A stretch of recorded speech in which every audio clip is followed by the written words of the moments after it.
Bismillahirrahmanirrahim. Assalamualaikum warahmatullahi wabarakatuh. Alhamdulillahi ala ihsani wa syukru lahu ala taufiqihi wa amtinani wa asyhadu an la ilaha illallah wahdahu la syarika lahu ta'ziman li sya'ni wa asyhadu anna Muhammadan abduhu wa rasuluhu da'ila ridwani. Allahumma salli alaihi wa ala alihi wa ashabihi wa ikhwani. Hadirin dan hadirat yang dirahmati oleh Allah Subhanahu wa taala, kita lanjutkan pembahasan kita tentang tafsir juz amma. Dan sekarang kita masuk pada surat Al-Balad, yaitu surat yang ke-90. Kita bacakan terlebih dahulu secara singkat ya. Allah Subhanahu wa taala berfirman, Bismillahirrahmanirrahim, la uqsimu bihadzal balad. Aku bersumpah dengan negeri ini. Al-Balad, negeri maksudnya kota Mekah. Wa anta hillum bihadzal balad. Dan engkau Muhammad bertempat di negeri Mekah ini. Wa walidi wa ma walad. Demi pertalian antara bapa dan anaknya. Laqad khalaqnal insana fi kabad. Sungguh kami telah menciptakan manusia dalam susah payah. Ayahsabu alla yaqdiru alaihi ahad. Apakah dia manusia itu mengira bahwa tidak ada sesuatu pun yang berkuasa atasnya? Yaqulu ahlaktu malan lubada.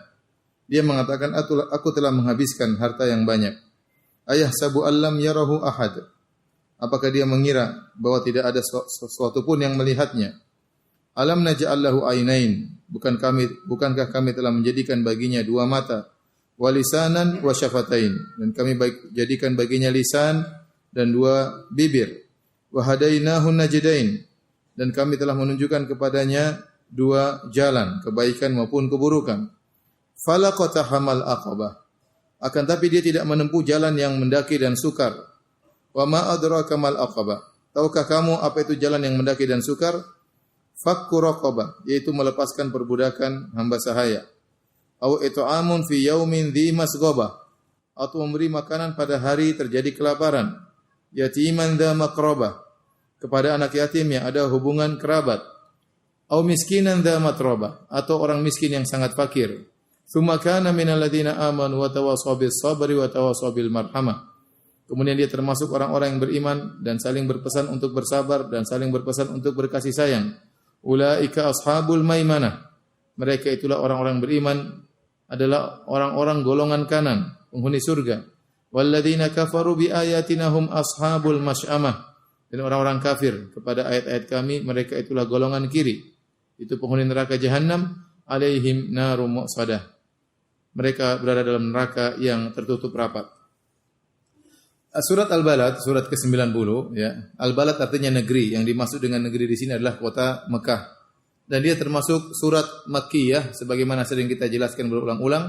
Surat Makkiyah adalah surat yang turun sebelum Nabi berhijrah ke kota Madinah. Apa kaitan surat Al-Balad dengan surat Al-Fajr? Para ulama membahas tatkala menafsirkan surat, mereka mencoba menyebutkan keterkaitan antara surat yang ini dengan surat sebelumnya. Sebelum surat Al-Balad, kita sudah bahas surat Al-Fajr. Apa kaitannya antara surat Al-Balad dengan surat Al-Fajr? Di antara yang mereka sebutkan bahwasanya dalam surat Al-Fajr disebutkan amalan-amalan yang menyebabkan seseorang masuk neraka jahanam. Amalan-amalan tersebut ya, kalla balla tukrimunal yatim wa la tahadduna ala ta'amil miskin wa ta'kuluna turatha akalamma wa tuhibbunal mala hubban jamma. Yaitu tidak memuliakan anak yatim, terus kemudian tidak memotivasi untuk memberikan makan kepada fakir miskin, kemudian makan harta ya yang bukan haknya, kemudian mencintai dunia, mencintai harta dengan kecintaan yang sangat dalam. Ini adalah ciri-ciri penghuni neraka jahanam yang Allah sebutkan dalam surat Al-Fajr. Nah, dalam surat Al-Balad Allah sebutkan sebaliknya. Ciri-ciri atau amalan-amalan yang hendaknya dilakukan agar seorang bisa masuk surga. Ya, yaitu Allah sebutkan fakku raqabah, membebaskan budak. Au it'amun fi yaumin dhi masghabah, atau memberi makan di hari tatkala terjadi kelaparan. Yatiman dha maqrabah, atau memberi makan kepada fakir miskin, anak yatim yang memiliki hubungan kekerabatan. Au miskinan dha matrabah, atau memberi makan kepada orang miskin yang sangat fakir. Dua hal yang bertentangan. Di surat Al-Fajr ciri-ciri penghuni neraka, ya, tidak memberi makan kepada fakir miskin, tidak memuliakan anak yatim. Adapun ciri penghuni surga sebaliknya, yaitu memuliakan anak yatim, memberi makan fakir miskin dan yang lainnya. Baik. Surat Al-Balad dibuka dengan Allah bersumpah, la uqsimu bihadzal balad. La secara bahasa Arab artinya tidak. Artinya tidak. La uqsimu bihadzal balad. Uqsimu bihadzal balad artinya aku bersumpah dengan negeri ini, dengan kota Mekah. Sehingga timbullah khilaf di kalangan para ahli tafsir. Allah mengatakan tidak, aku bersumpah dengan negeri ini. Ada yang menafsirkan tidak, aku bersumpah dengan negeri ini, yaitu tafsiran pertama bahwasanya seakan-akan Allah berkata, hari kiamat itu pasti datang. Tidak perlu aku bersumpah dengan kota Mekah. Suatu yang pasti, ngapain aku bersumpah dengan kota Mekah sementara hari kiamat yang kalian ingkari itu pasti akan terjadi. Ini tafsiran pertama. La artinya benar-benar tidak. Artinya aku tidak bersumpah dengan kota Mekah. Untuk menyatakan hari kiamat itu akan datang, aku tidak bersumpah dengan kota Mekah karena itu suatu perkara yang sudah jelas. Ini tafsiran pertama. Tafsiran kedua, la uqsimu bihadzal balad, maksudnya tidak. Ini berkaitan dengan persangkaan orang-orang kafir, tidak benar persangka kalian bahwasanya hari kiamat tidak akan terjadi, itu tidak benar. Uqsimu bihadzal balad, aku bersumpah bahwasanya persangkaan kalian tidak benar. Yang benar bahwasanya akan terjadi hari kiamat. Tafsiran kedua. Bingung kan? Tafsiran ketiga, la uqsimu bihadzal balad, la di situ adalah la az-zaidah. Ini kalau orang ngerti bahasa Arab dia akan tahu apa yang maksud dengan az-zaidah. Artinya la di situ hanya untuk penekanan. Dan dalam Al-Qur'an ada beberapa ayat yang ditambahkan huruf disebut dengan huruf az-zaidah, yaitu huruf tambahan. Maksudnya apa? Untuk penekanan, ditambah huruf untuk penekanan. Dan ini banyak dalam ayat Al-Qur'an. Contoh firman Allah Subhanahu wa taala, "Fabima rahmatin minallahi lintalahum." Seharusnya secara bahasa Arab cukup dengan mengatakan fabi rahmatin, tetapi Allah tambah ma, fabima rahmatin minallahi lintalahum. Ya, yang artinya secara bahasa Indonesia karena dengan rahmat Allah maka engkau lembut kepada mereka wahai Muhammad. Allah tambah ma zaidah sehingga maknanya adalah penekanan. Kalau kita artikan dalam bahasa Arab artinya dan sungguh-sungguh benar-benar karena rahmat Allah engkau bisa lembut kepada mereka. Antum nanti bisa baca dalam banyak penjelasan lebih panjang lebar, tetapi ini susah saya jelaskan karena antum tidak ngerti bahasa Arab ya. Kalau antum ngerti bahasa Arab saya akan jelaskan lebih detail. Tetapi intinya la uqsimu bihadzal balad, la di situ zaidah yang artinya sungguh-sungguh benar-benar aku bersumpah dengan negeri ini, dengan kota Mekah. Itu maksudnya. Ya. Hadirin dan hadirat yang dirahmati Allah Subhanahu wa taala, kota Mekah, tatkala Allah bersumpah dengan kota Mekah, menunjukkan negeri kota Mekah itu kota yang spesial. Oleh karenanya Allah sebutkan dalam Al-Qur'an dalam banyak ayat tentang kota Mekah, tentang Al-Masjidil Haram. Al-Masjidil Haram sebenarnya tanah haram. Dalam Al-Qur'an banyak sekali, kalau kita 8 kali Allah sebutkan tentang Al-Masjidil Haram. Allah bersumpah dengan kota Mekah, di antaranya dalam ayat ini dan ayat satunya. Kata Allah, la uqsimu bihadzal balad, aku bersumpah dengan kota Mekah. Dalam ayat yang lain kata Allah, wattini wazzaituni wa hadzal baladil amin. Demi buah tin, demi buah zaitun, wa hadzal baladil amin, dan demi negeri ini yang negeri yang aman, itu demi kota Mekah. Oleh karenanya kota Mekah ini kota yang spesial dan dia salah satu di antara 2 tanah suci. Tidak ada tanah suci yang ketiga. Ya. Tanah suci cuma 2, Mekah dan Madinah. Makanya kata Nabi SAW, inni haramtul Madinah kama harrama Ibrahimu Makkah. Sungguhnya aku mengharamkan tanah Madinah. Maksudnya aku menjadikan Madinah sebagai tanah haram, sebagaimana Ibrahim telah menjadikan Mekah sebagai tanah haram, tanah suci. Ada aturannya. Tidak boleh ditumpahkan darah di situ, tidak boleh mengusir hewan, tidak boleh berburu di situ, tidak boleh menebang pohon, tidak boleh mematahkan ranting-ranting pohon, dilarang di Mekah maupun di Madinah. Kalau ada barang yang jatuh, ya maka tidak boleh diambil. Ini aturan di kota Mekah dan kota Madinah. Tidak ada tanah haram yang ketiga. Bahkan ya, Masjidil Aqsa bukan tanah haram. Oleh karenanya sebagian ibarat yang sering kita dengar, Salisul Haramain, ya, tanah haram yang ketiga untuk Masjidil Aqsa, maka itu adalah ibarat atau ungkapan yang keliru. Tanah haram cuma 2, Mekah dan Madinah. Benar, Masjid Al-Aqsa, 3 masjid ini. Masjid Al-Haram, Masjid Al-Aqsa, Masjid Nabawi. Ini 3 masjid yang spesial, yang boleh seorang bersafar dalam rangka untuk mencari berkah di tempat tersebut. Cuma 3 masjid ini. Ya, kata Nabi SAW, la tusyaddur rihal illa thalathati masajid. Tidak boleh seorang sengaja bersafar untuk mencari keberkahan kecuali kepada 3 tempat ini. Masjid Haram, Masjid Al-Aqsa, Masjid Nabawi. 3 ini spesial kenapa? Karena 3 masjid ini masjid yang dibangun oleh para anbiya. Masjid Haram yang bangun siapa? Nabi Ibrahim. Masjid Al-Aqsa yang bangun Nabi Sulaiman alaihissalam. Masjid Nabawi yang bangun siapa? Nabi Muhammad sallallahu alaihi wasallam. Tetapi yang tanah suci cuma 2. Mekah dan mana? Madinah. Orang Syiah punya tanah suci yang lebih hebat daripada Mekah dan Madinah. Itu tanah Karbala. Tanah Karbala. Bahkan tanah haramnya lebih luas daripada tanah haram Mekah, ya. 25 kilo sebelah utara, 25 kilo sebelah selatan, 25 kilo sebelah barat, 25 kilo sebelah timur. Radiusnya lebih apa? Luas. Mereka sebutkan dalam buku-buku mereka. Bahkan kata mereka, Mekah tidak ada nilainya dibandingkan dengan apa? Karbala. Kalau mengunjungi ziarah ke kuburan Husain, sekali mengunjungi kuburan Husain sama seperti 20 kali haji, kata mereka. Ya, ini enggak benar, ya. Tanah haram cuma 2, yaitu Mekah dan Madinah. Baik. Dan di antara keistimewaan tanah haram yang tidak dimiliki oleh kota-kota yang lainnya, Allah berfirman dalam surat Al-Hajj, "Wa man yurid fihi bi ilhadin bi dzulmin nudzikhu min adzabin alim." Kata Allah, barang siapa yang berniat untuk melakukan kezaliman di kota Mekah, kami akan buat dia merasakan azab yang pedih. Ini hanya berlaku di kota Mekah. Di kota Mekah kalau orang sudah niat berazam melakukan kemaksiatan, dia sudah terancam dengan azab neraka jahanam meskipun dia belum melakukan.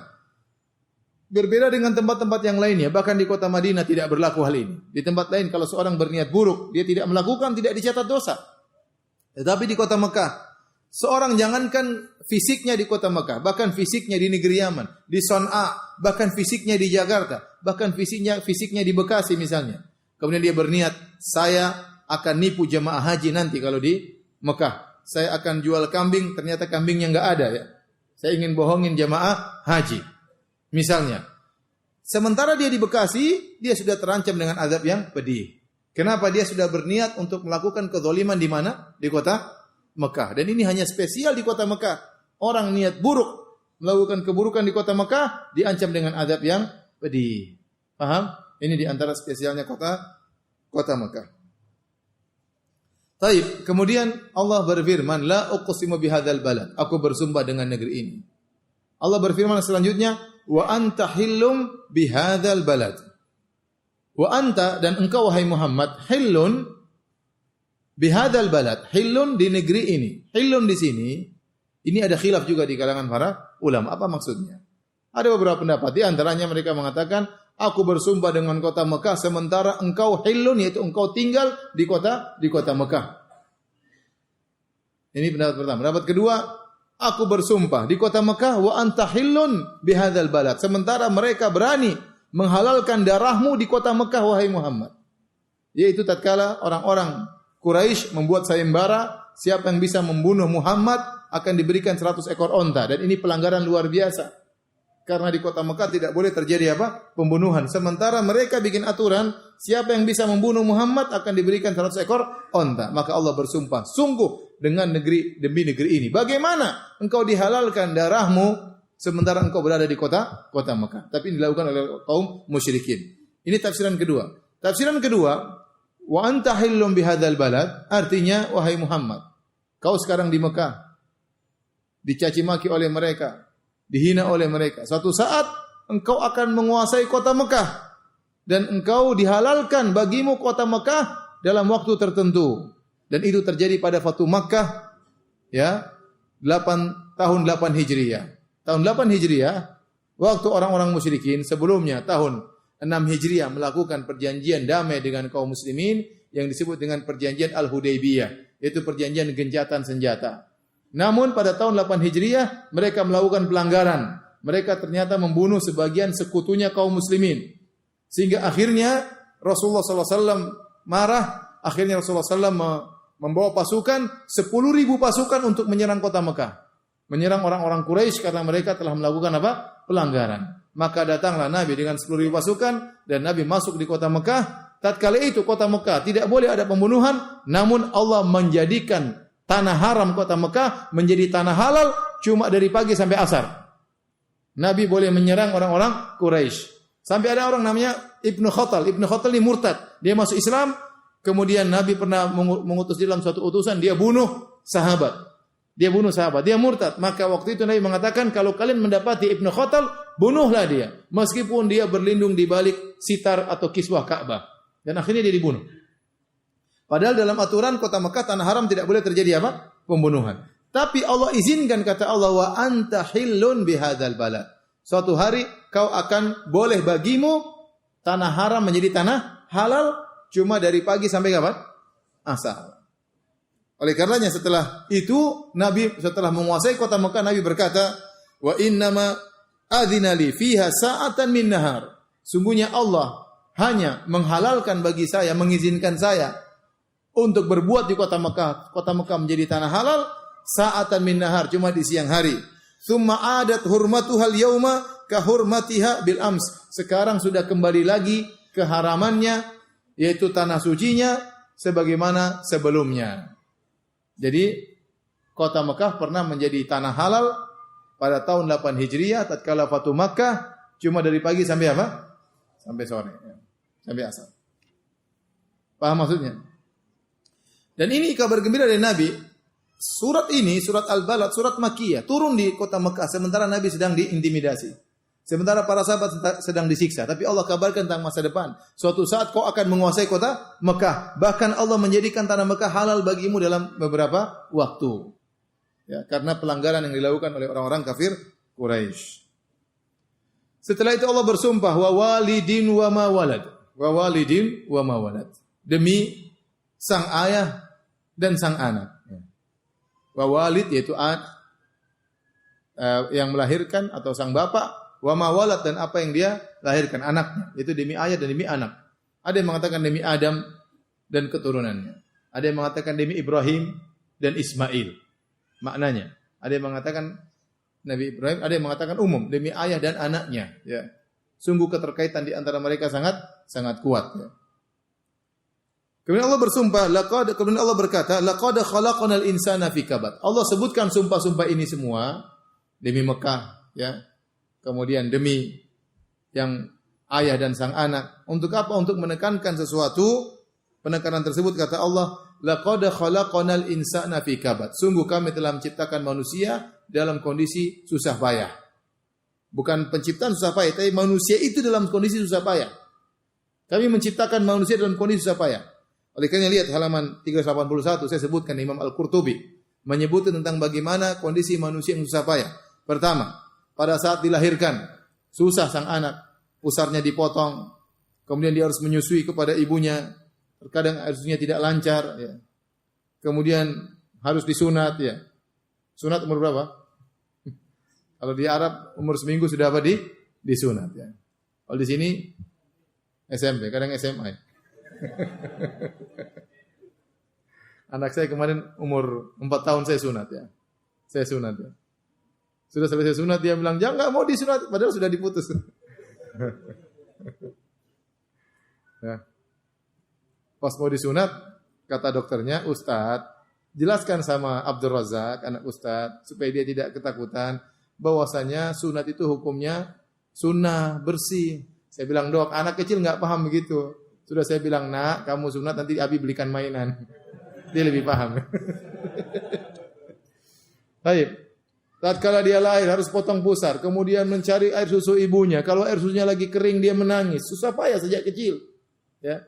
Kemudian tatkala giginya tumbuh dia merasakan badannya panas, itu pun penderitaan, susah payah dia alami. Setelah tumbuh dia dewasa, dia harus menjalani kehidupan. Kalau dia mau menikah dia harus cari nafkah, menafkahi kerja pagi pulang sore, nafkahi anak, nafkahi istri. Susah atau tidak? Susah. Kenceng lagi jawabnya, susah. Masa tua, susah payah, badannya lemah. Terus mengalami kelemahan dan kelemahan. Pandangan mulai rabun, telinganya mulai tidak mendengar dengan baik. Tangan mulai gemetar, semuanya kepayahan.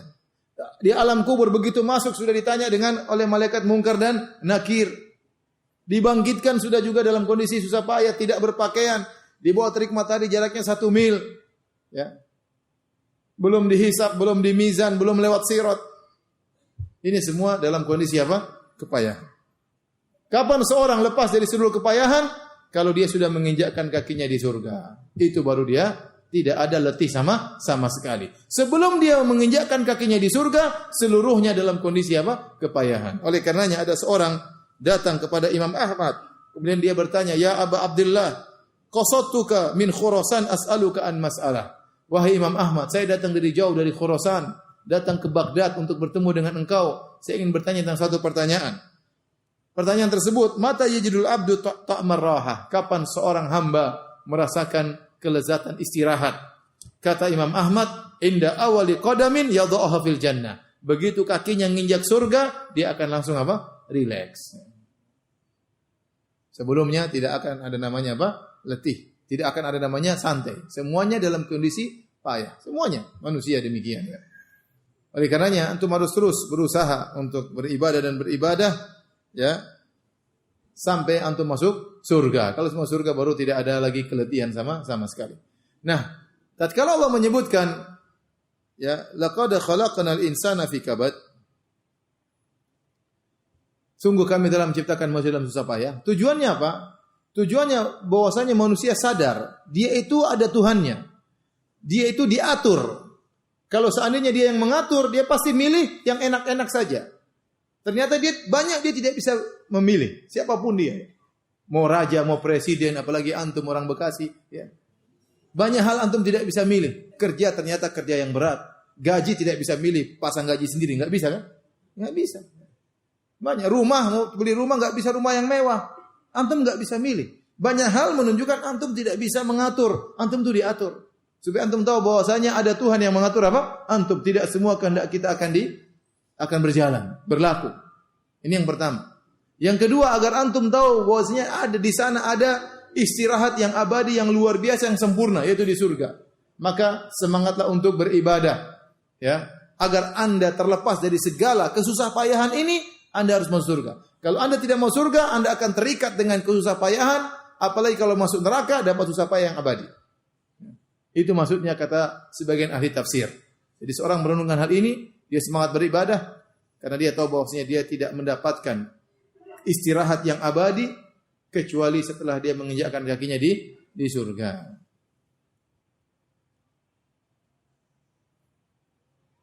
Akan tapi para hadirin hadirat yang Allah Subhanahu wa taala, jika seorang itu seorang muslim, seorang mukmin, meskipun ujian dia hadapi, meskipun susah payah dia hadapi, dia akan menghadapinya dengan tenang karena dia beriman kepada Allah Subhanahu wa taala, ya. Disebutkan sebuah kisah, saya pernah dengar seorang syekh berceramah, ada seorang wanita, ya. Dia marah sama suaminya. Suaminya poligami. Dia ngamuk. Dengar baik-baik Bapak-bapak. Ibu-ibu juga dengar baik-baik. Kemudian dia ngamuk, lari dari rumah. Setelah dari rumah, entah sholat maghrib, entah sholat isya, tiba-tiba dia mendengar ada imam baca surat ini. Sampai pada ayat laqad khalaqnal insana fi kabad. Sungguhnya kami telah menciptakan manusia dalam kondisi dia susah payah. Maka dia sadar demikianlah kehidupan. Ya. Saya di poligami, ada kesusahan yang saya hadapi. Maka dia pun balik kepada suaminya. Artinya apa? Saya tidak bisa terhindar dari apa? Susah payah. Ya. Akhirnya dia kembali kepada, di depan dia ada pilihan. Dicerai oleh suaminya, atau tetap menjadi suaminya, namun dia menjadi istri yang kedua. Sebagian orang, saya enggak mau, daripada saya istri kedua mending cerai. Akhirnya dia juga mendapatkan kepayahan. Tidak ada suaminya, menjadi menjanda, ya. Hidup terkatung-katung, ya. Susah, anak-anak siapa yang ngurus? Tidak ada yang membelainya, ya. Tidak ada teman ngobrolnya, ya.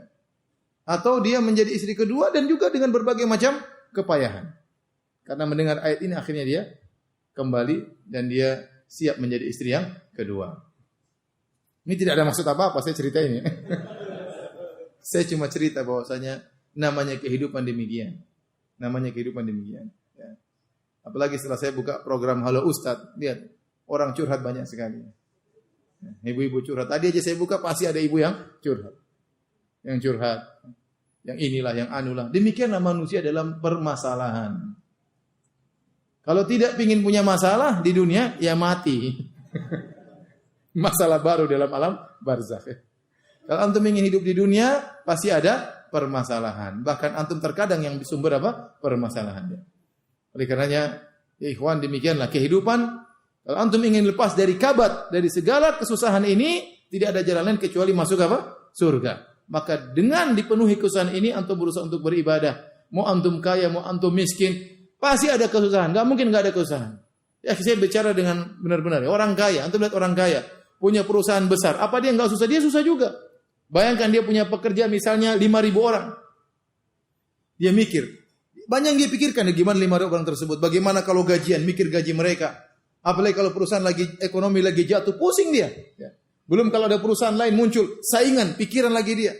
Belum lagi dia keluar kemana-mana, ada bodyguard, takut, macam-macam, pikiran banyak. Kalau sudah lebaran, udah mikir gimana ini. Ada nama THR ya. Pusing THR-nya.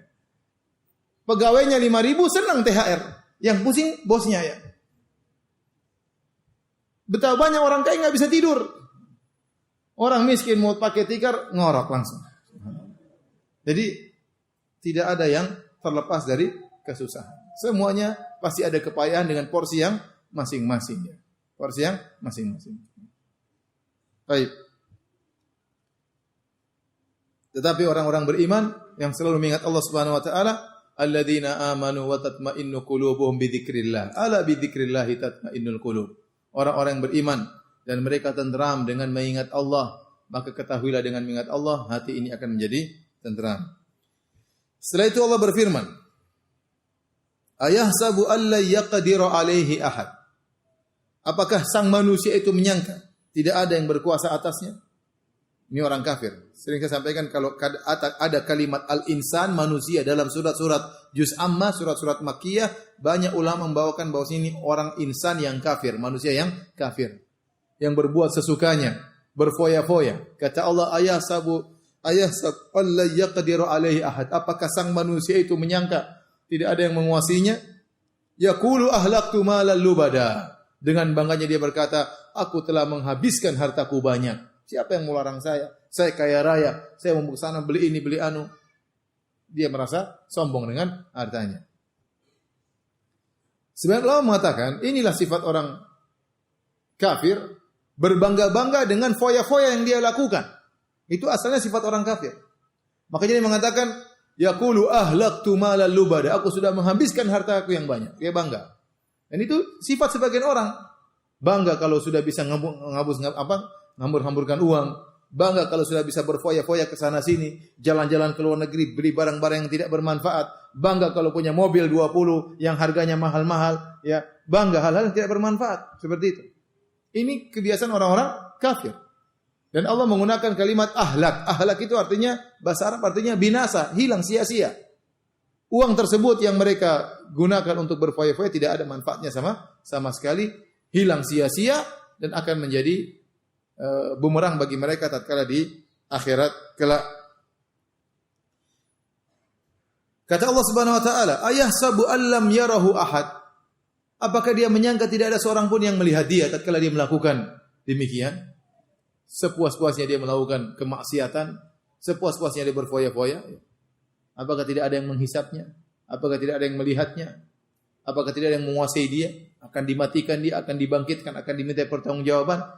Sementara dia bebas melakukan apa yang dia kehendaki. Oleh karena ikhwan jangan berfoya-foya ya. Beli mobil mahal-mahal ya. Beli sampai enggak dipakai, beli mobil 4 miliar. Mobil balap di mana? Berkasih mau balap itu kayak gitu, macetnya tadi. Hampir saya terlambat tadi ya. Balap di mana? Balap sebulan sekali ngapain mobil dipakai sebulan sekali ya. Ngabisin mobil mahal-mahal. Ada sebagian orang saya tahu beli mobil harga 4 miliar. Anak buahnya cerita sama saya. Setelah itu dia bosan, dia kembalikan. Dalam waktu beberapa bulan, akhirnya jatuh menjadi 1, sekian miliar. Bayangkan, dalam beberapa bulan dia buang uang 1 miliar lebih. Buat apa seperti itu? Hanya untuk bangga-bangga, menunjukkan sama kawan saya punya mobil mewah. Yaqulu ahlaktu malal lubada. Dia bangga, saya sudah habiskan duit. Ini bangga punya duit banyak, habiskan foya-foya. Sifat orang kafir. Kemudian kata Allah Subhanahu wa taala, Allah ingatkan, kamu itu kalau punya harta harusnya bersyukur. Alam naj'al lahu ainain. Bukankah kami telah memberikan kepadanya dua mata untuk dia mandang keagungan Allah, untuk dia mengambil pelajaran, tapi ternyata dia gunakan untuk maksiat, untuk melihat hal-hal yang haram. Wa lisana wa syafatain. Bukankah kami telah berikan dia lisan, dua bibir menghiasi wajahnya, digunakan untuk mengungkapkan apa yang dalam hatinya, untuk merasakan kelezatan dengan lisannya, dengan bibirnya dia bisa berbicara. Ini kenikmatan. Maka jangan dia gunakan untuk hal-hal yang tidak benar. Kata Allah, wa hadainahun najdain, dan kami telah menunjukkan kepada dia dua jalan, jalan kebenaran maupun jalan keburukan. Tinggal dia pilih mana. Setelah itu Allah mencela insan ini, orang kafir ini yang berfoya-foya, kemudian tidak bersyukur kepada Allah, ya. Pandangannya tidak digunakan untuk mengagungkan Allah, lisannya tidak digunakan untuk memuji Allah, ya. Apa kata Allah Subhanahu wa taala? Falaqata hamal aqabah. Tetapi dia tidak menempuh jalan yang mendaki dan sukar. Al-aqabah, lihat halaman 386. Aqabah dalam bahasa Arab artinya jalan yang ada di sela-sela gunung. Kalau di Mekah sana banyak gunung, antum lihat. Kota yang banyak gunung Mekah. Dan Ka'bah itu di lembah. Atasnya kanan kirinya gunung. Iya atau tidak? Makanya orang kalau hajian tuh turun ke lembah. Turun haji, bukan naik haji. Turun ke lembah. Untuk tawaf itu di lembah. Biwadin ghairi dzi zar'in. Kata Allah, Mekah yaitu Ka'bah di mana? Di lembah yang tidak ada tumbuhan sama sekali. Dan di sekeliling kota Mekah banyak gunung-gunung. Dan di antara gunung-gunung tersebut ada jalan-jalan di sela-sela gunung-gunung. Itu namanya, bahasa Arab namanya aqabah. Untuk menempuh jalan tersebut memang sulit naik ke atas. Tapi harus ditempuh kalau ingin berjalan menuju tempat yang lain. Ya. Namanya aqabah. Sehingga memberi isyarat bahwasanya jalan menuju surga itu seperti jalan yang ditempuh menuju gunung-gunung. Ada kesulitan untuk masuk surga. Ada ujian. Maka Allah mengatakan, falaqata hamal aqabah. Kenapa dia tidak menempuh jalan-jalan yang berat tapi mengantarkan dia kepada surga? Ya. Kata Allah, wa ma adraka mal aqabah. Tahukah engkau apa itu aqabah? Jalan-jalan berat tersebut yang harus ditempuh. Maka Allah jelaskan tentang amal-amal saleh. Kata Allah Subhanahu wa taala, fakku raqabah. Di antara jalan-jalan berat tersebut, kalau dia punya harta, merdekakan budak. Itu di antara jalan sulit yang dia tempuh yang bisa masukkan dia ke dalam surga. Oleh karenanya Nabi SAW mengatakan, huffatil jannatu bil makarih wa huffatin nar bi syahwat. Surga itu diliputi dengan perkara-perkara yang dibenci. Ada beban yang Allah bebankan kepada kita. Harus ini, harus harus ini. Salat 5 waktu di masjid, bayar zakat, ya. Banyak tugas-tugas yang Allah bebankan kepada kita. Membantu orang miskin. Dan ini semua beban yang kalau kita lakukan, kita akan berjalan menuju surga. Dan memang berat. Ya. Adapun kalau masuk neraka, huffatin nar bisyahwat. Neraka diliputi dengan perkara-perkara yang syahwat, yang menyenangkan. Tidak mungkin orang masuk neraka kecuali dia senang-senang. Enggak mungkin masuk neraka kecuali dia senang-senang. Zina enak. Ya, apalagi macam-macam lah. Korupsi enak ya. Musik-musikan, joget-joget juga apa? Enak ya. Nyemplung ke mana? Neraka jahanam. Enggak mungkin orang masuk neraka kecuali dia berlezat-lezat. Secara zahirnya, minum khamar, ya. Senang-senang maksiat semuanya. Ya. Selingkuh sana sini, ya. Melihat hal-hal yang haram. Dan tidak mungkin orang masuk surga kecuali dia menempuh sesuatu yang berat. Tidak mungkin. Karena Nabi mengatakan, huffatil jannatu bil makarih. Surga itu meliputi perkara yang dibenci oleh hawa nafsu. Pasti banyak hawa nafsu yang dia lawan. Orang mau sholat subuh pengennya tidur.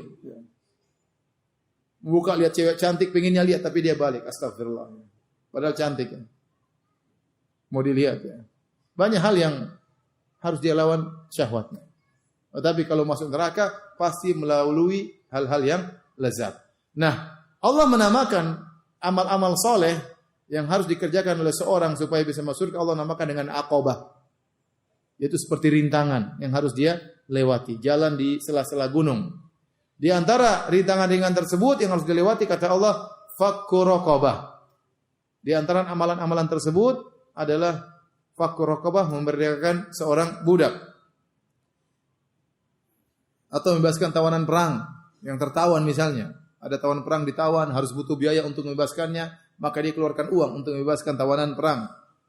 Kemudian kata Allah, au it'amun fi yaumin dzi masghabah, atau memberi makanan pada hari yang terjadi kelaparan. Memberi makanan secara umum berpahala, tetapi memberi makanan tatkala hari kelaparan pahalanya lebih besar. Paling enggak perlu membuat kaidah bahwasanya bersedekah secara umum itu berpahala, tetapi tatkala semakin kuat hajah, kebutuhan orang yang akan kita bantu, maka pahala kita semakin besar. Makanya dalam ayat ini Allah mengatakan au it'amun fi yaumin dzi masghabah, atau dia memberi makanan di hari tatkala hari kelaparan. Oleh karenanya kita membantu fakir miskin secara umum berpahala, tetapi kalau ada orang kita tahu ternyata dia lagi sakit parah, lagi kelaparan, lagi busung lapar, lagi kesulitan, itu lebih besar pahalanya.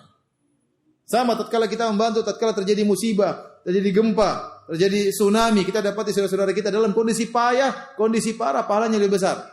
Karena itu di hari-hari lagi mereka sangat membutuhkan. Benar kita menyumbang orang miskin di sekitar kita berpahala, tetapi yang semakin parah kebutuhannya, semakin apa? Besar pahalanya. Makanya Allah mengatakan, au it'amun fi yaumin dzi masghabah. Memberi makan di hari kelaparan. Makanya sama seperti kita punya kerabat, dua-duanya kita bantu, tapi kita lihat yang paling parah, lebih miskin, lebih utama untuk kita bantu. Karena pahalanya lebih apa? Lebih besar. Kebutuhannya semakin banyak. Kemudian kata Allah Subhanahu wa taala, yatiman dza maqrabah. Anak yatim yang ada hubungan kerabat. Anak yatim secara umum berpahala, tapi tatkala hubungan kerabat semakin kuat, ternyata anak yatim tersebut misalnya ponakan kita, ya, atau misalnya sepupu kita, maka pahalanya lebih besar untuk kita bantu daripada anak yatim secara umum.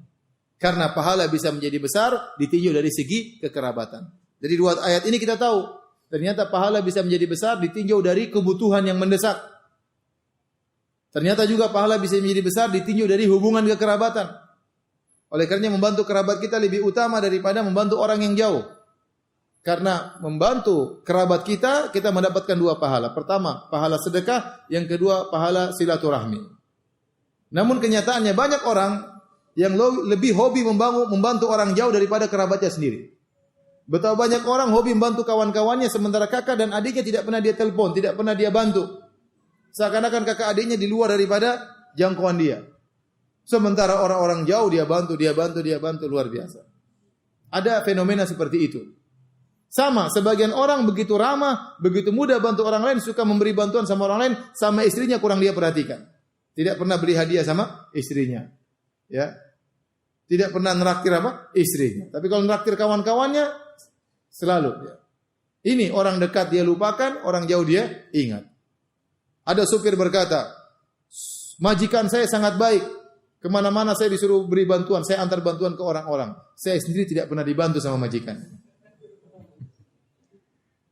Jadi kita harus punya barometer bahwasanya kerabat lebih utama untuk dibantu.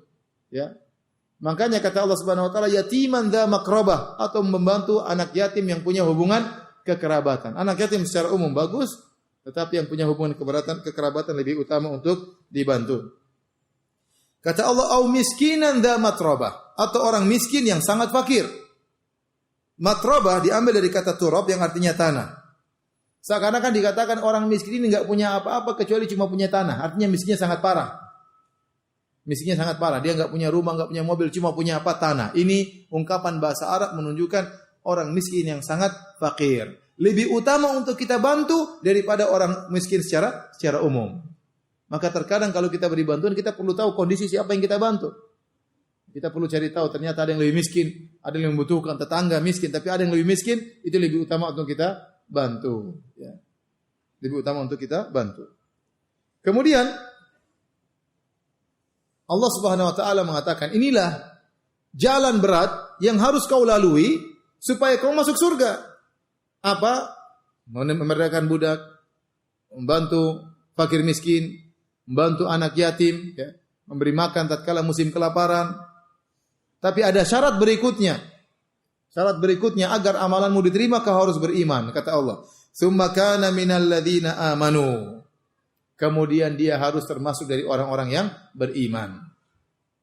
Percuma dia memerdekakan budak, percuma dia membantu fakir miskin, percuma dia bantu anak yatim kalau dia tidak beriman. Seluruh amalannya akan tertolak, tidak ada nilainya di sisi Allah Subhanahu wa taala. Allah berfirman, "Wa ma mana'ahum an tuqbala minhum nafaqatum illa annahum kafaru billahi wa bi rasulih." Kata Allah, tidaklah terhalangi nafkah mereka, sedekah mereka untuk diterima oleh Allah, yang menghalangi mereka kafir kepada Allah dan kafir kepada Rasulnya. Oleh karenanya orang-orang musyrikin, mereka berbuat baik sebanyak apapun, amalan mereka tidak diterima. Kenapa? Karena mereka kafir kepada Allah dan kafir kepada Rasulullah SAW. Tetapi kalau mereka masuk Islam, diterima amalan mereka. Diterima amalan mereka. Makanya Hakim bin Hizam radhiyallahu anhu bertanya kepada Nabi, lihat halaman 390. Dia berkata, "Ya Rasulullah, ara'aita asya'a kuntu atahannatsu biha fil jahiliyah min sadaqatin aw ataqatin aw silati rahmin fahal fiha min ajr?" Ya Rasulullah, bagaimana dengan amal salehku tatkala aku masih musyrik, masih jahiliyah? Saya pernah membebaskan budak, saya pernah bersedekah, saya menyambung silaturahmi. Kata Nabi SAW, "Aslamta ala ma salafa min khair." Wahai Hakim, kau masuk Islam bersama kebaikan-kebaikan yang pernah kau lakukan di zaman jahiliyah. Jadi Hakim bin Hizam, waktu zaman jahiliyah, dia menyembelih onta dibagikan kepada fakir miskin. Dia memerdekakan budak, dia menyambung silaturahmi. Pahalanya sampai ke Allah atau tidak? Tidak sampai. Kenapa? Dia musyrik. Ada yang menghalangi. Yang menghalangi itu apa? Kufur kepada Allah dan Rasulnya. Begitu dia masuk Islam, ini tadi mau naik nggak bisa. Ini amal-amal soleh mau naik tertahan dengan kekufurannya. Begitu dia masuk Islam, maka kekufuran ini hilang, penghalang tersebut hilang, maka amal tersebut naik kepada Allah Subhanahu wa taala. Paham? Dan demikianlah Islam. Kalau ada orang masuk Islam, dia agama yang lain, tapi kalau dia kemudian di waktu dia masih musyrik berbuat baik, maka pahalanya semua akan dinilai oleh Allah Subhanahu wa taala. Adapun kalau dia meninggal dalam kondisi musyrik, maka kebaikannya tidak diterima karena Allah persyaratkan tsumma kana minal ladzina amanu. Dia harus termasuk dari orang-orang yang beriman. Seperti siapa? Abu Thalib. Abu Thalib begitu baiknya, begitu besar jasanya terhadap Islam, terhadap Nabi SAW, namun ternyata dia masuk neraka. Kenapa? Amal solehnya semua tidak diterima karena dia kufur kepada Allah, dia musyrik. Sama seperti Abdullah bin Jud'an. Abdullah bin Jud'an, demikian beliau juga sangat baik waktu di zaman jahiliyah, suka memberi makan kepada fakir miskin, suka menjamu tamu, sampai Aisyah bertanya, "Ya Rasulullah, Abdullah bin Jud'an kana wa kana wa kana." Ya Rasulullah, Abdullah bin Jud'an dulu sangat baik. Hal yanfa'uhu dzalik? Apakah bermanfaat amal solehnya? Kata Nabi, lam yakun yauman qat rabbi ghfirli khati'ati yaumaddin. Dia sama sekali tidak pernah mengatakan, "Ya Allah, ampuni dosa-dosaku pada hari kiamat kelak." Dia meninggal dalam kondisi tidak beriman kepada hari kiamat. Maka seluruh amal solehnya tidak diterima oleh Allah Subhanahu wa taala. Kemudian kata Allah Subhanahu wa taala, "Tsumma kana minal ladzina amanu wa tawassaw bis sabri wa tawassaw bil marhamah." Di antara ciri-ciri orang yang beriman, tawassaw bis sabr wa tawassaw bil marhamah. Saling menasihatkan untuk bersabar, saling menasihatkan untuk saling merahmati, kasih sayang. Jadi ikhwan, yang dirahmati oleh Allah Subhanahu wa taala, ya, di antara ciri-ciri orang beriman saling menegur, menasihati, kita harus bersabar, harus bersabar, harus bersabar. Sabar dalam mencari nafkah, sabar dalam menghadapi anak istri, sabar dalam beribadah, sabar dalam menjauhkan diri dari kemaksiatan, sabar dalam menundukkan pandangan. Banyak hal-hal yang harus kita lakukan dalam kehidupan ini. Kita lanjutkan nanti setelah salat Isya insyaallah taala, tinggal sedikit. Allah taala alam bisawab. Assalamualaikum warahmatullahi wabarakatuh. Alhamdulillah, salatu wassalamu ala Rasulillah wa ala alihi wa sahbihi wa ala. Sampai kita pada firman Allah, "Tsumma kana minal ladzina amanu wa tawassaw bis sabri wa tawassaw bil marhamah." Sungguhnya orang-orang beriman itu sifatnya di antara saling mewasiatkan, saling menasihati untuk bersabar dan saling menasihati untuk saling menyayangi, untuk rahmat kepada sesama. Terutama di awal ayat Allah sudah mengatakan, laqad khalaqnal insana fi kabad. Sungguh kami telah menciptakan manusia dalam susah payah. Maka kehidupan ini akan kita jalani dengan ada susah payah, perlu kesabaran. Kita didik anak istri kita untuk bersabar. Betapa banyak hal-hal yang kita cita-citakan tidak terpenuhi. Betapa banyak hal yang kita impikan tidak tergapai. Ya. Situasi kondisi berubah, ya. Stabilitas berubah, dan banyak hal. Oleh karenanya kesabaran ini adalah akhlak yang sangat mulia. Kalau seorang diberi kesabaran, ya maka dia akan hidup dengan bahagia menghadapi segala pun kondisi yang dia jalani. Ya, kita dapati ada orang kaya raya, tapi ya dia tidak sabar, ada sedikit masalah kemudian nampak ya kesedihan di hatinya. Sementara kita dapati sebagian orang mungkin miskin, mungkin dia banyak masalah, mungkin dia juga memikul hutang, tetapi dia masih bisa tersenyum, dia masih bisa senyum sama anak istrinya. Ya, kenapa? Karena dia memiliki sifat kesabaran. Ya. Terkadang masalah yang sama dihadapi oleh dua orang, tapi sungguh berbeda antara yang satu dengan yang lain. Yang menjadi rahasia adalah apa? Kesabaran. Yang satu bersabar, yang satu tidak bersabar. Ya. Kemudian juga saling mewasiatkan untuk kasih sayang. Kasih sayang ini sangat perlu sesama muslim, saling merahmati, ya, saling memaafkan, saling mengedepankan husnuzan, jangan berburuk sangka, saling memberi uzur kepada yang lainnya, ya. Oleh karena di antara sifat-sifat para sahabat Muhammadur Rasulullah walladzina ma'ahu asyidda'u 'alal kuffar ruhama'u bainahum. Muhammadlah Rasulullah dan orang-orang bersamanya ruhama'u bainahum, saling merahmati di antara mereka. Ini kondisi sekarang yang sangat menyedihkan, sama muslim saling jatuhkan, saling menghina, saling karena kepentingan-kepentingan dunia, karena kepentingan-kepentingan perkara yang akan sirna. Oleh karena seorang jangan terpancing ya. Sama muslim, sama orang beriman saling merahmati dan saling kasih sayang. Kalau kita disuruh kasih sayang kepada hewan, apalagi kepada sama manusia. Nabi SAW waktu ditanya oleh seorang sahabat berkata, "Ya Rasulullah, saya ingin menyembelih kambing tapi saya kasihan sama dia." Menyembelih kambing tapi apa? Kasihan. Kalau dikasihani enggak jadi makan kambing ya. Kata Nabi SAW, "Wasyah irrahimtaha rahimakallah." Bahkan kambing kalau kau sayang kepada dia, kau akan disayang oleh Allah Subhanahu wa taala.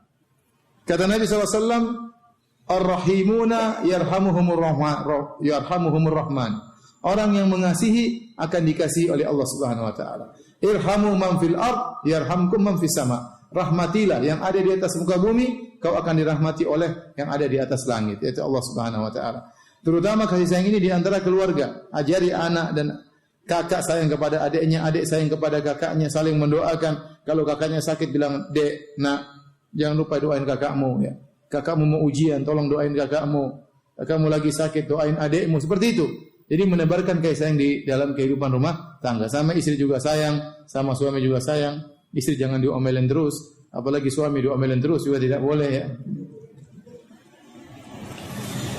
Kemudian kata Allah Subhanahu wa taala, "Ulaika ashabul maimanah." Mereka itulah orang-orang yang golongan kanan, yaitu penghuni surga. Walladzina kafaru bi ayatina hum ashabul masy'amah. Adapun orang-orang yang kafir kepada ayat kami, mereka itulah golongan kiri, yaitu penghuni neraka Jahannam. Alaihim narum muqsadah. Bagi mereka ada neraka yang tertutup, ya, sehingga mereka tidak mungkin keluar lagi. Neraka tertutup rapat, apinya terkepung dalam situ, ya. Jangankan api neraka, api dunia saja kalau orang masukin dalam oven kemudian ditutup, kayak apa panasnya? Apalagi api menyala sementara tempatnya apa tertutup. Makanya kata Allah Subhanahu wa taala, "Innal ladzina kafaru bi ayatina wastakbaru anha la tufattahu lahum abwabus sama' wa la yadkhulunal jannata hatta yalijal jamalu fi samil khiyat." Sungguhnya orang-orang kafir itu tidak akan masuk surga sampai onta bisa masuk dalam lubang jarum. Jadi mustahil. Yuriduna an yakhruju minha wa ma hum bikharijina minha. Mereka ingin keluar dari neraka namun mereka tidak bakalan keluar dari neraka Jahannam karena neraka Jahannam tertutup bagi mereka, tidak mungkin mereka keluar. Wallahu ta'ala alim bisawab. Ini saja yang dia sampaikan tentang tafsir surat Al-Balad, semoga bermanfaat. InsyaAllah pekan depan kita akan bahas tentang sirah Nabi. Kita lanjutkan sirah Nabi. Dan selalu tidak bosan-bosan saya ingatkan kepada hadirin dan hadirat untuk menghafal juz amma. Untuk menghafal apa? Juz amma. Ya. Barang siapa hafal juz amma, ya maka insyaallah dia akan hal ini akan berpengaruh dalam kehidupannya. Dia akan semangat salat rawatib karena setiap salat rawatib dia ganti-ganti suratnya. Kemudian dia akan semangat salat malam karena setiap salat malam dia murajaah mengganti-ganti suratnya. Tapi kalau yang dihafal cuma qul a'udzu birabbil falaq, qul a'udzu birabbin nas, maka dia tidak begitu semangat salat malam karena yang dibaca itu saja ya. Ya. Kalau jadi imam buat istri pun tidak pede, kenapa? Yang dihafal cuma 3 qul ya. Itu aja. Mas kok 3 qul terus dibaca? Oh, Abi senang sekali sama surat ini ya. Kalau tidak ada hafalan.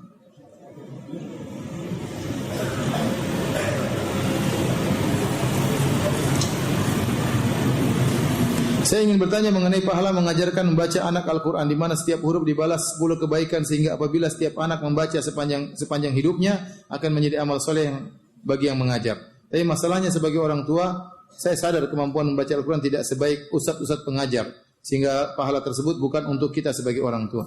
Jangan khawatir, masalah pahala itu ringan bagi Allah Subhanahu. Allah kalau mau kasih pahala gampang.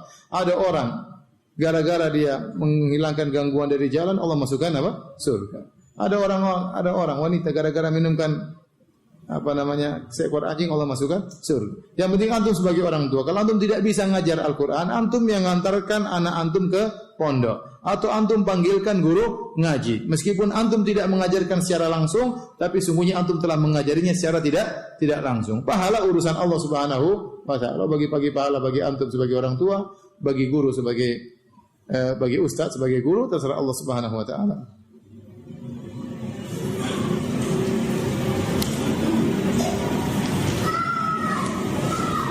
Bila memberi salam kepada sesama muslim akan tapi tidak dijawab, enggak ada masalah ya. Sunnahnya kita menebarkan apa? Salam. Kata Nabi, afsus salama bainakum. Kata Rasulullah SAW, tebarkanlah salam di antara kalian. Kalau kita tebarkan salam, orang tidak jawab, ya salah dia, bukan salah kita ya. Ya, kita salah ketemu orang, assalamualaikum, itu diinginkan oleh syariat.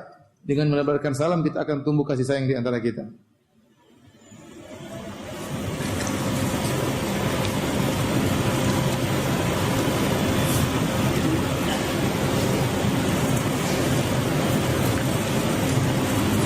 Mohon nasihatnya untuk teman ana yang sudah mengaji sunnah tetapi masih suka merokok.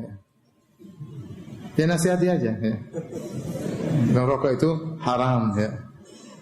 Rokok itu apa? Haram. Yang jadi masalah rokok ini, kalau seandainya dia hanya mendolimi dirinya, mendolimi badannya, itu masih mending. Yang bermasalah berat di rokok ini dia mendolimi orang lain. Itu yang jadi masalah.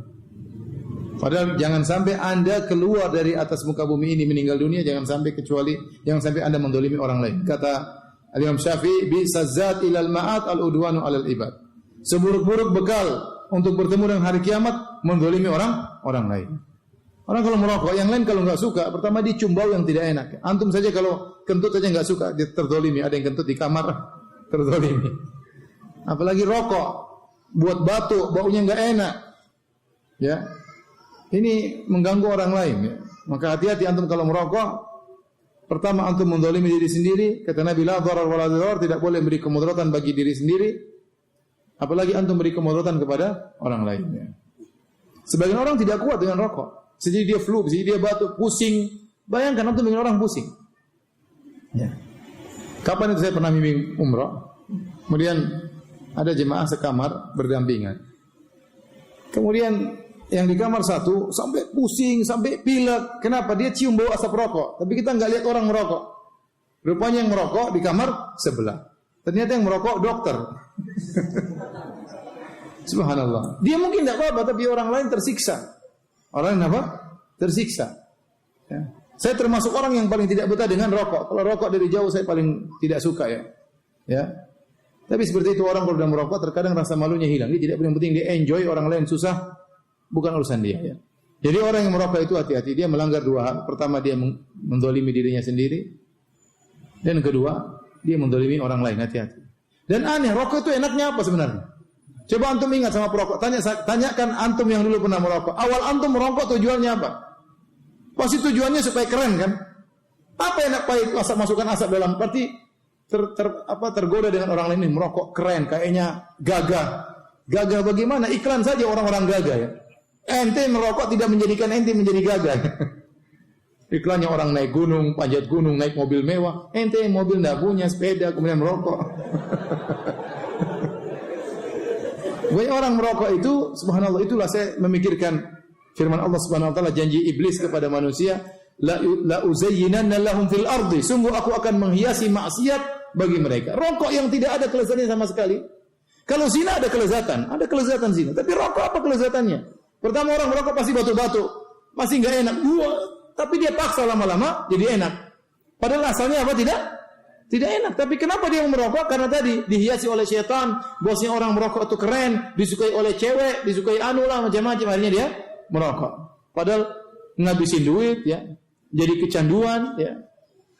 Sakit, batuk dan macam-macamnya. Oleh karenanya ingatkan bahwasanya kalau Anda merokok, Anda menzalimi diri Anda. Ini semua akan dihisab oleh Allah Subhanahu wa taala. Uang yang Anda buang, ini juga akan dihisab oleh Allah Subhanahu wa taala ya. Nasihati dia baik-baik ya, sambil doakan semoga dia meninggalkan rokoknya. Apakah batal jika kita sudah wudu tapi buang angin kecil, kentut kecil? Enggak ada. Ya batal, kentut kecil, kentut besar. Batal. Selama itu namanya kentut, maka membatalkan wudu ya.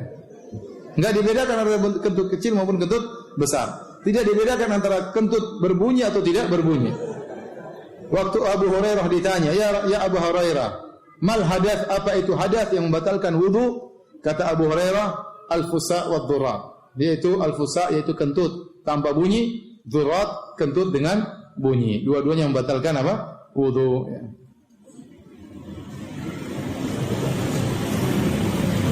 Ustaz, saya baru saja menazar seorang akhwat. Tapi setelah nazar saya tidak ada ketertarikan dengan parasnya. Tapi saya tertarik dengan kepribadian yang sederhana dan pemalu. Apa yang harus saya lakukan? Karena di satu sisi saya tidak tertarik dengan parasnya, di lain sisi kalau saya tidak lanjutkan saya takut tidak menemui akhwat yang kepribadiannya seperti dia, yang sederhana dan tidak banyak tingkah. Untuk istikharah ya. Istikharah ya. Benar, cantik itu perlu. Makanya Rasulullah suruh nazar itu karena kecantikan itu perlu. Membuat kita menundukkan pandangan. Kalau istri kita tidak menarik bagi kita, akhirnya kita jelalatan. Dan kalau kita sudah tidak cinta, akhirnya kita akan zalimi. Karena kebanyakan rahmat kasih sayang itu dibangun di atas rasa cinta. Ya. Kasihan saja tidak cukup, harus ada rasa cinta dalam antara suami istri. Makanya kata Allah Subhanahu wa taala, "Wa ja'ala bainakum mawaddatan wa rahmah." Ada cinta, ada kasih sayang. Kita sayang sama istri kita, mengingat jasanya, mengingat anak-anak lahir dari rahimnya, mengingat pengorbanannya tatkala ngurus kita, tapi harus ada cinta juga. Kalau berkumpul antara cinta dan rahmat, maka keluarga akan langgeng dan bahagia. Karena kalau kita cinta, dia minta belikan ini, kita belikan, ya tidak. Dia minta jalan-jalan, kita aja jalan-jalan. Tapi kalau kita enggak cinta, ngapain buang-buang jalan-jalan? Pakai dalil keluar ya. Kalau cinta mau kemana aja kita ajak ya. Jadi antum sudah satu sisi, antum tertarik dari sisi kepribadiannya. Tapi saya khawatir kalau antum enggak tertarik dari parasnya, ini juga mengkhawatirkan ya. Tapi tidak ada jalan, antum istikharah kepada Allah Subhanahu wa taala. Kalau ternyata berat untuk tetap menikah dengannya, maka bismillah ya. Tidak ada la nadama ma'al istikharah. Tidak ada penyesalan setelah istikharah. Itu pasti pilihan Allah Subhanahu wa taala. Jadi kalau setelah istikharah ternyata antum berat, ragu-ragu, mending antum tinggalkan daripada antum menzaliminya di suatu hari. Di lain sisi, kecantikan itu nilainya menjadi kecil tatkala antum mendapati istri yang akhlaknya mulia. Kalau orang istri akhlak mulia luar biasa, betapa banyak orang bahagia dengan akhlak istrinya, bukan dengan paras istri. Betapa banyak kita dapati orang tampan istrinya biasa-biasa saja. Betapa banyak orang biasa-biasa istrinya cantik jelita ya. Tapi ternyata orang tersebut dia bahagia dengan istrinya. Kenapa? Akhlaknya yang sangat mulia. Jadi kalau kita sudah menghadapi perjalanan kehidupan rumah tangga benar, yang menjadi utama itu bukan paras ternyata. Ternyata apa? Akhlak yang mulia. Kalau antum bisa dapatkan akhlak mulia beserta paras yang cantik, maka alhamdulillah ya. Tapi saya khawatir jangan-jangan antum seleranya terlalu tinggi, hati-hati. Ya, maka berkaca dan tahu diri ya. Intinya istikharah, minta petunjuk kepada Allah. Kalau memang antum enggak pas, enggak usah ya. Enggak usah dilanjutkan daripada nanti antum mendolimi sang akhwat. Tapi kalau antum berat, insyaallah bolehlah saya ada ketertarikan meskipun tidak tertarik sekali. Mudah-mudahan dengan akhlak yang mulia, dengan sifatnya pemalu menjadikan dia lebih cantik.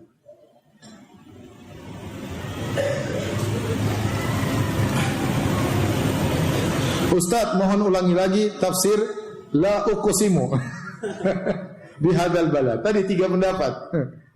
Baca aja di buku ya. Karena ini harus tahu bahasa Arab ya. Apa itu lam zaidah? Apa itu huruf zaidah dalam Quran? Apa fungsinya? Yang dimaksud dengan zaidah itu apa? Berkaitan dengan i'rab atau tidak? Ini semua bagi orang yang bisa bahasa apa? Arab. Sementara yang nulis saya lihat tidak tahu bahasa Arab ya. Ya, maka mohon maaf saya belum bisa menjelaskan lagi. Coba baca di buku ya. Kalau paham, kalau tahu orang bahasa Arab insyaallah ngerti. Kalau enggak ngerti enggak apa-apa, lewati aja. Tidak penting, intinya saya katakan tafsiran yang lebih rajih yaitu Allah bersumpah, sungguh aku bersumpah dengan kota Mekah. Artinya la uqsimu bihadzal balad, artinya sungguh aku bersumpah dengan kota Mekah.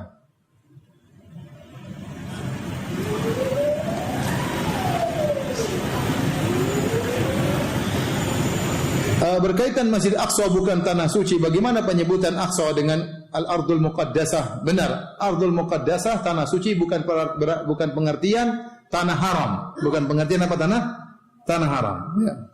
Innaka bi ardil muqaddasi tuwa. Seperti Nabi Musa juga waktu pergi ke Bukit Tursina, Allah mengatakan fakhla'na 'alaik, bukalah kedua sendalmu. Sesungguhnya engkau berada di tanah yang suci. Tetapi bukan berarti tanah haram. Tanah haram itu punya, kalau bahasa kita tanah suci, padahal maksudnya tanah apa? Tanah haram. Yang berlaku tadi aturan-aturan yang kita sebutkan. Tidak boleh berburu, tidak boleh menakut-nakuti hewan, ya, tidak boleh menumpahkan darah, tidak boleh kalau ada barang jatuh tidak boleh diambil, tidak boleh mematahkan apa namanya dahan dan yang lainnya.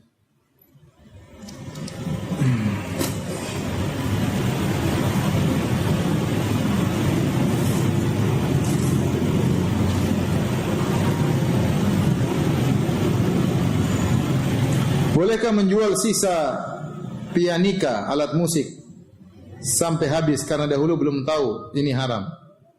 Tapi juga jika habis anak tidak akan jual lagi. Ya kalau sudah habis apa yang mau dijual? Jangan. Untuk menjual barang yang haram dibeli oleh orang tersebut menggunakan perkara yang haram. Ya, maka sebaiknya dihancurkan, tidak usah dijual. Allah akan gantikan lebih baik ya. Allah akan gantikan lebih baik.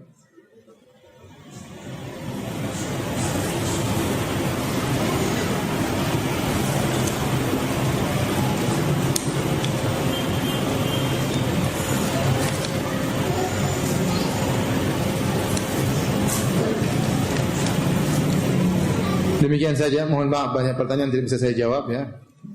Ditanyakan kepada ustaz yang lain. Kita bertemu pekan depan insyaallah dalam Sirah Nabawiyah. Subhanakallah bihamdik asyhadu an la ilaha illa anta astaghfiruka wa atubu ilaik. Assalamualaikum warahmatullahi wabarakatuh.